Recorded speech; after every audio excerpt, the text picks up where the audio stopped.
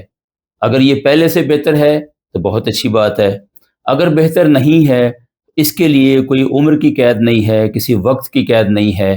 یہاں پہ وہ مثال دیتے ہیں ایک چینی کہاوت کی، کہ پودا لگانے کا وقت، بہترین وقت 20 سال پہلے تھا، اس عمل کے لیے اب دوسرا بہترین وقت آج ہے۔ اعتماد کی سب سے پہلی لہر یعنی ذاتی اعتماد کی مثال دیتے ہوئے وہ یہ بتاتے ہیں کہ اگر آپ کسی جج کی عدالت میں کھڑے ہوں اور وکیل یہ وہاں ثابت کرنا چاہے کہ آپ ایک اچھے اور قابل اعتماد گواہ ہیں، تو وہ آپ کے بارے میں 4 باتیں کرے گا۔ سب سے پہلے یہ کہ آپ ایماندار اور مناسب شخص ہیں، اور یہ کہ آپ سچ بولنے کی وجہ سے مشہور ہیں اور آپ جھوٹ نہیں بولیں گے۔ دوسری بات کہ آپ کی نیت صاف ہے، آپ کسی کی حمایت یا مخالفت میں بیان نہیں دیں گے، اور آپ کا یہ بیان در پردہ کوئی خفیہ ایجنڈا نہیں ہے کہ جس کی وجہ سے آپ کی شہادت جانبدارانہ ہو سکے۔ تیسری بات وہ آپ کے بارے میں یہ بتائیں گے کہ گواہی دینے کے لیے جو اہلیت درکار ہے آپ اس کے حامل ہیں، اور جس میدان میں تصدیق یا گواہی کے لیے آپ کو بلایا گیا ہے آپ اس میدان میں صلاحیت رکھتے ہیں اور مہارت تامہ رکھتے ہیں۔ چوتھی بات جو آپ کے بارے میں بتائے گا یہ کہ آپ کا سابقہ ریکارڈ بہت شاندار ہے، ایسے کئی اور واقعات میں آپ پہلے بھی فیصلہ کن بیانات دے چکے ہیں اور نتائج حاصل کرنے میں کئی بار پہلے بھی آپ کی شہادت کارگر ثابت ہوئی ہے، لہٰذا یہاں بھی ایسا ہی ہوگا۔ یہی 4 پوائنٹ جو آپ کا وکیل عدالت میں پیش کرے گا، انہی 4 پوائنٹس کو لے کے آپ کے ذاتی کردار کی بات ہوگی۔ اور یہ 4 پوائنٹ کون سے بنتے ہیں؟ نمبر 1 آپ کی صداقت اور ایمانداری، نمبر 2 آپ کی نیت، نمبر 3 آپ کی صلاحیتیں، اور نمبر 4 آپ کے نتائج۔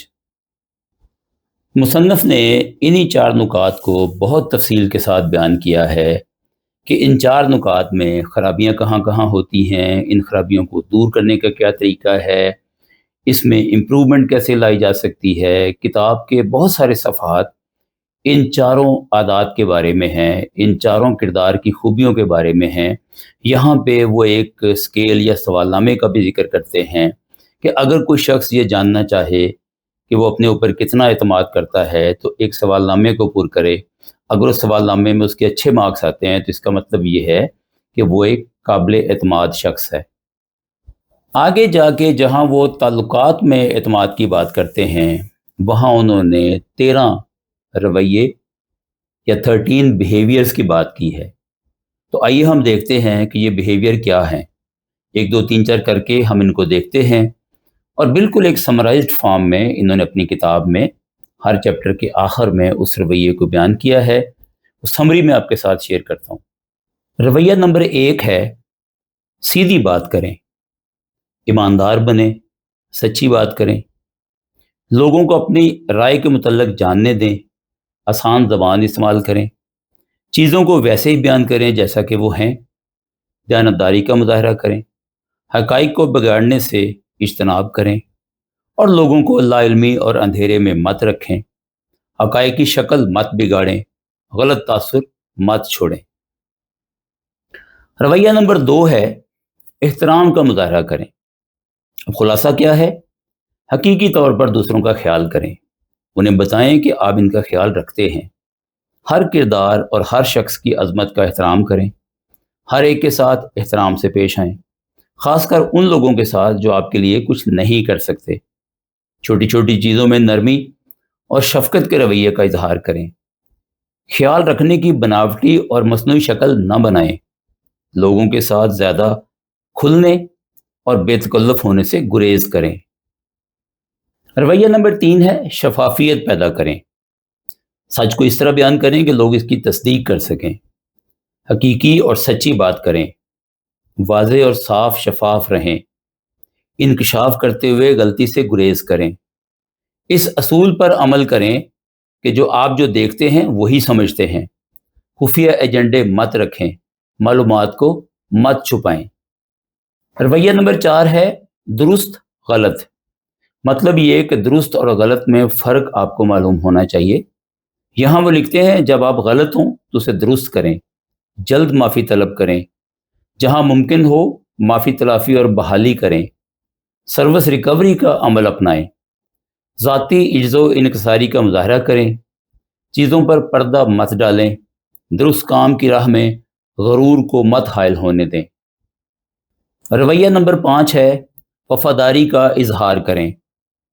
آزادانہ طور پر کریڈٹ دیں، دوسروں کی شرکت کو پوری طرح سے تسلیم کریں، دوسروں کے متعلق اس طرح گفتگو کریں جیسے وہ آپ میں موجود ہیں، جو لوگ موجود نہیں ہیں ان کی نمائندگی ایسے کریں جیسے وہ خود موجود ہوتے ہوئے کرتے ہیں، لوگوں کی غیر موجودگی میں ان کی بدخوئی مت کریں اور بدزبانی مت اختیار کریں، دوسرے کے خفیہ معاملات کبھی منکشف نہیں کریں۔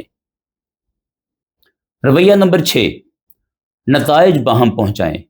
نتائج کا ایک ٹریک ریکارڈ قائم کریں، درست کام کریں، کام کر کے دکھائیں، اس کام کو ہر صورت مکمل کریں جس کے لیے آپ کو تعینات کیا گیا ہو، کام کو بروقت اور موجودہ بجٹ میں مکمل کریں، حد سے زیادہ اور غیر حقیقی معاہدہ مت کریں اور نتائج کم درجے میں بھی کبھی باہم نہ پہنچائیں۔ نتائج دینے میں ناکامی کی صورت میں جواز مت تراشیں۔ رویہ نمبر 7 بہتر سے بہترین بنیں۔ مستقل طور پر بہتری لاتے رہیں، اپنی صلاحیتوں کو بڑھائیں، مستقل طور پر سیکھتے رہیں، رسمی اور غیر رسمی دونوں طرح سے فیڈ بیک کا نظام بنائیں، جو فیڈ بیک آپ کو ملتا ہے اس پر عمل کریں، فیڈ بیک دینے پر لوگوں کا شکریہ ادا کریں، اپنے آپ کو فیڈ بیک سے ماورا تصور مت کریں، یہ مت سوچیں کہ آپ کا آج کا علم اور آپ کی حالیہ مہارت کل کے چیلنج کے لیے کافی ہوگی۔ رویہ نمبر 8 حقیقت کے روبرو آئیں۔ مشکل مسائل پر براہ راست گفتگو کریں، ان کہے کو قبول کریں، گفت و شنید میں بلند حوصلگی کے ساتھ معاملات زیر بحث لائیں، دوسروں کو تلواریں پھینکنے پر آمادہ کریں، حقیقی ایشوز کو مت دبائیں، بلی کو دیکھ کر کبوتر کی طرح آنکھیں مت بند کریں۔ رویہ نمبر 9 توقعات کی وضاحت کریں۔ اپنی توقعات کو منکشف کریں، ان پر گفتگو کریں، ان کی تصدیق کریں، اگر ممکن ہو یا ضرورت محسوس ہو تو دوبارہ گفتگو کریں، توقعات کے خلاف ورزی مت کریں، یہ کبھی فرض نہ کریں کہ توقعات واضح ہیں اور ہم پہلے سے جانتے ہیں۔ رویہ نمبر 10 احتساب کا طریقہ عمل میں لائیں۔ اپنے آپ کو احتساب کا پابند کریں، دوسروں کو احتساب کا پابند کریں، نتائج کی ذمہ داری قبول کریں، ان معاملات میں واضح نقطہ نظر اختیار کریں کہ آپ ابلاغ کیسے کریں گے، آپ کیسے کر رہے ہیں اور دوسرے لوگ کیسے کر رہے ہیں۔ ذمہ داری سے گریز مت کریں اور جیب مت چرائیں، جب کوئی کام غلط ہو جائے تو دوسروں پر انگلی مت اٹھائیں اور دوسروں کو مورد الزام مت ٹھہرائیں۔ رویہ نمبر 11 پہلے سنیں۔